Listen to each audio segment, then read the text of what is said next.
issues other than the preferential tariff. There are several other issues that need to be taken. Is one very pertinent one is the transmission lines.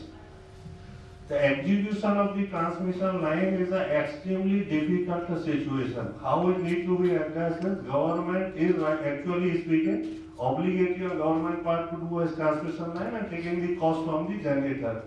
Actually, it doesn't happen.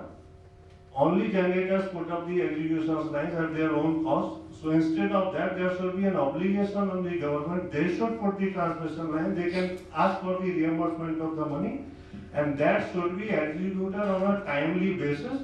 And my suggestion is there should be a form part of the policy itself. The transmission lines will be an obligation of the government.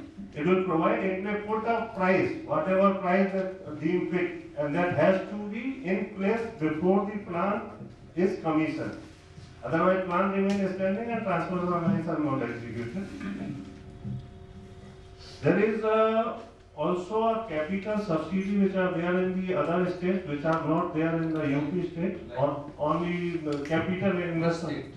Bihar is having 50% of the capital investment of power plant without paying. Capital subsidy and 7 rupees plus price. 7 rupees plus that plus capital subsidy. This is in the policies of the Bihar, and they give 50 up to 50% of the power plant per megawatt cost is being given as a capital subsidy. So what has been the result of the policy?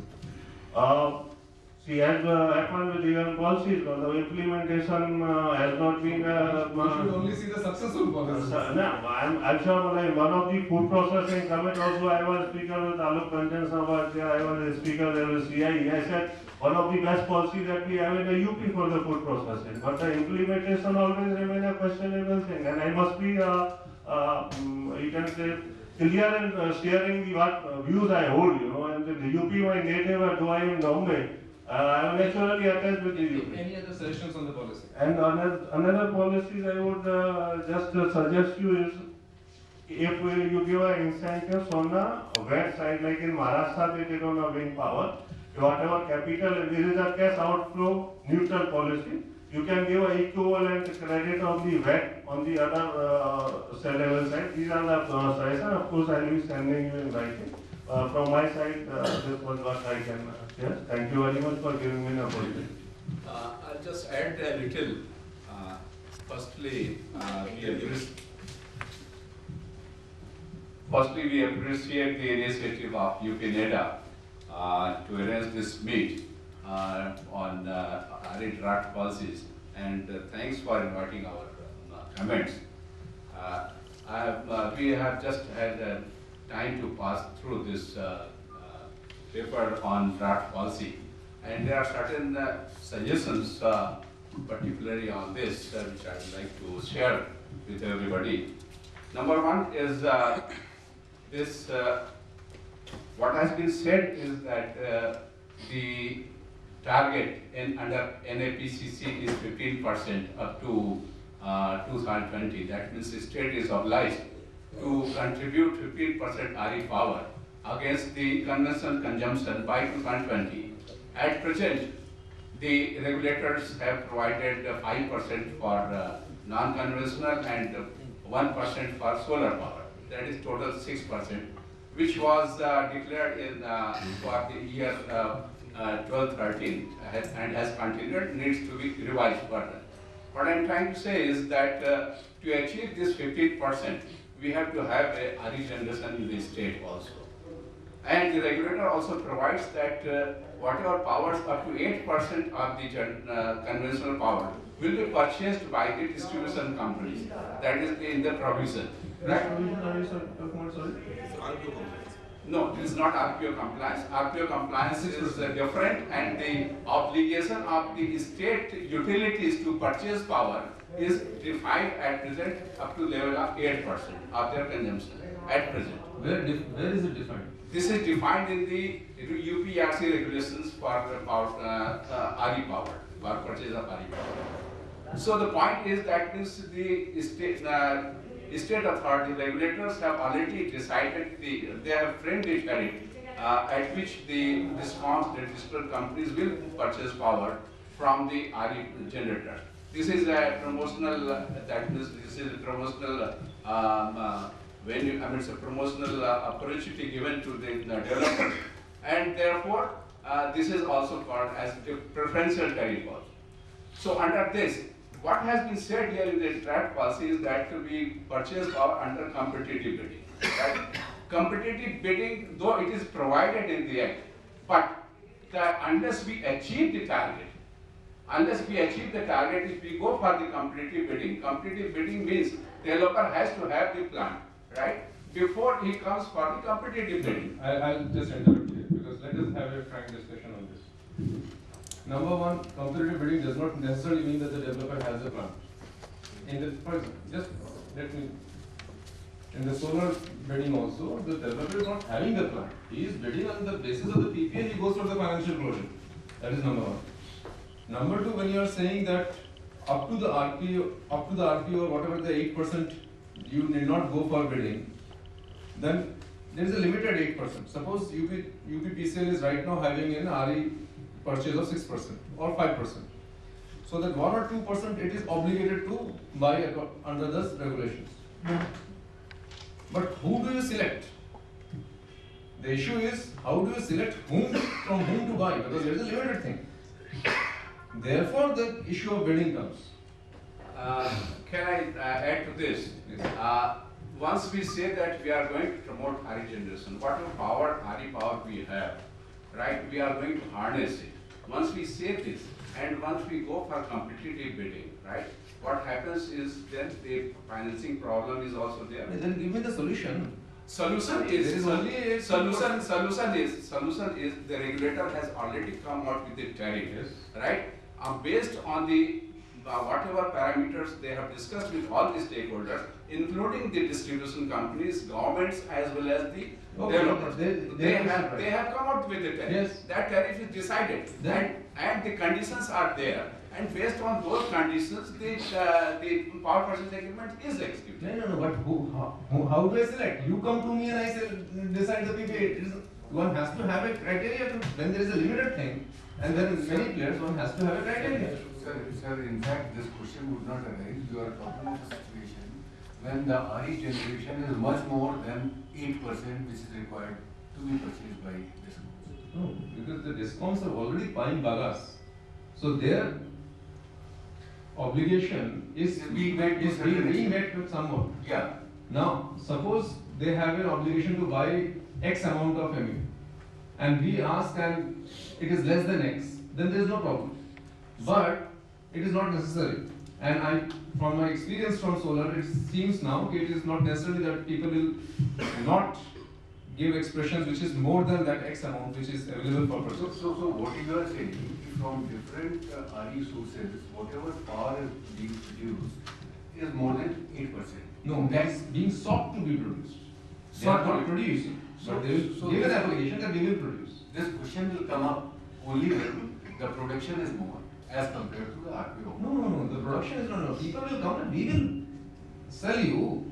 You enter into PPA, then on that basis they will go to financial closure. No, nobody puts up a plant without a PPA. We are comparing solar as well as with other form of bagasse or biomass. Solar is totally only power, right? Whereas bagasse or biomass is a sort of a power is a byproduct of this either sugar mill operation or biomass operation. So once we put up the plant, first and foremost is the putting the sugar mill or a biomass plant. I sorry. This is May I add? this. May So which, may I add? yeah, please. Reverse bidding is a concept which is a good concept is okay, but it is not practically applicable to the biomass in a sense that when a reverse bidding is done on a conventional resources like a coal and other, there the government is owning those resources and allocating those resources, thereby ensuring the availability of the source material which is required for power generation. In this case, in a biomass, is government in a position to guarantee availability of the biomass at the fixed price for the reverse bidding? It is no. The answer is straight no. That is why the very premise of the reverse bidding in case of the biomass is something which is not tenable. This is my view, because it will not be, if today I entered into a PPA for a 20 years based on a biomass, let's say a husk, which price is today maybe 4 rupees. 20 years later, who can imagine what should be the price? And the PPA will remain fixed. And is government in a position to allocate me the required husk for the 20 years at a price, which is the case in case of coal, when the mines are allocated and then reverse bidding is invited. The source is under the control of the government, quantity is available. This is not the case with biomass. Therefore, the reverse bidding in this case is a wrongly conceived idea. This is how I perceive it. So I just have to add on this. Actually, this reverse bidding process, this was adopted by Punjab, and that policy miserably failed.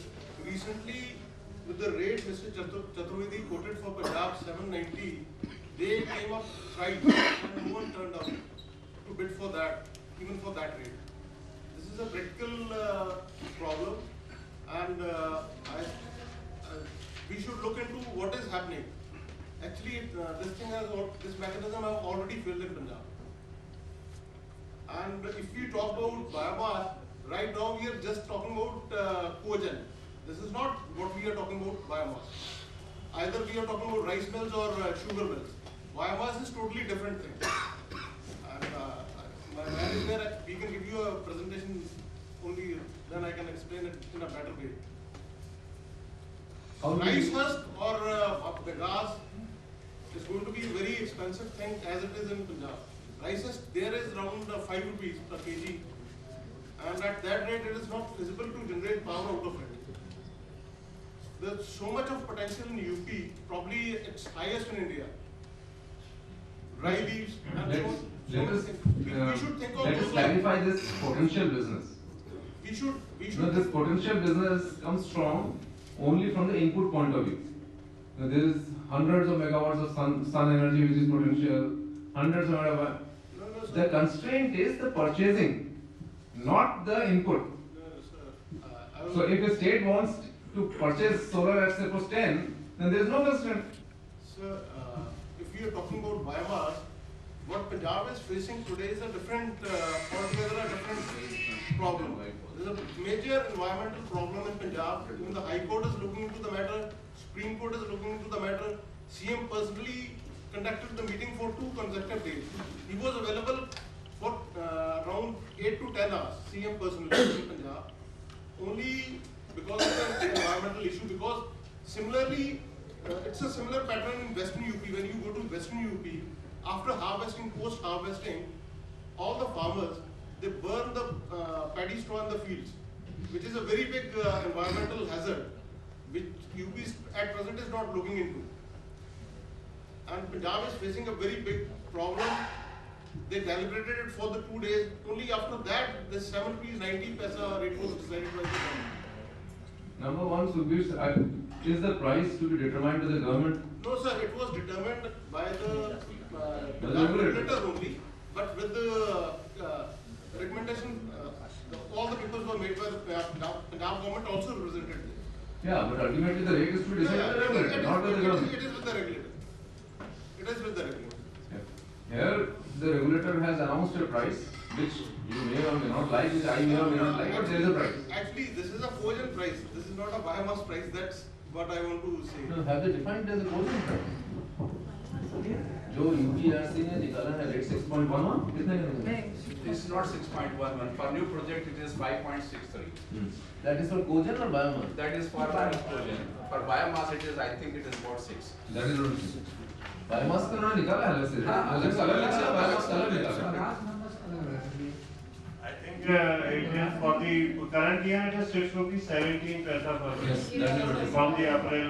For the new project. So, Sukhbir, the price